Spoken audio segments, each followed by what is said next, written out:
बुध ग्रह दोष की पौराणिक कथा। प्राचीन समय की बात है।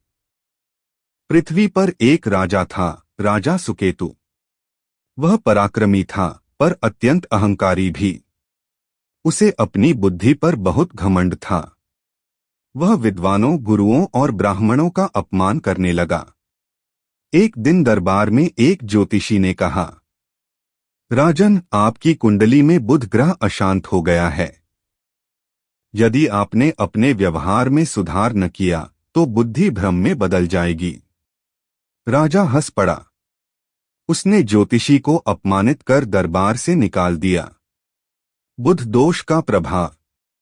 कुछ ही समय में राजा सुकेतु की बुद्धि भ्रमित होने लगी। गलत निर्णय, व्यापार में हानि, मित्र शत्रु बन गए, वाणी कटु हो गई। पूरा राज्य अव्यवस्था में डूबने लगा। राजा समझ ही नहीं पा रहा था कि इतनी भूलें उससे कैसे हो रही हैं। स्वप्न में बुधदेव का दर्शन। एक रात राजा ने स्वप्न देखा। हरे वस्त्रों में तेजस्वी बुधदेव प्रकट हुए।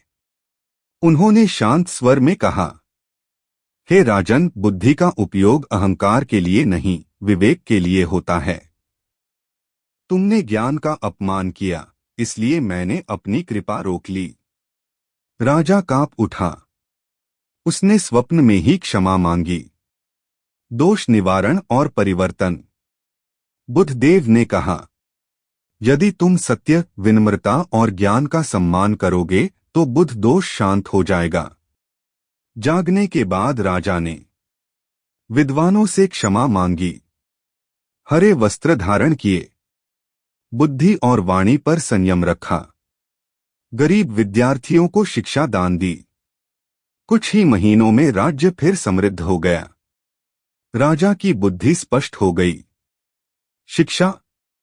यह कथा सिखाती है कि बुध दोष केवल ग्रह का नहीं, हमारे व्यवहार का परिणाम होता है। जब अहंकार बढ़ता है, बुद्धि ढक जाती है, और जब विनम्रता आती है, बुधदेव प्रसन्न होते हैं।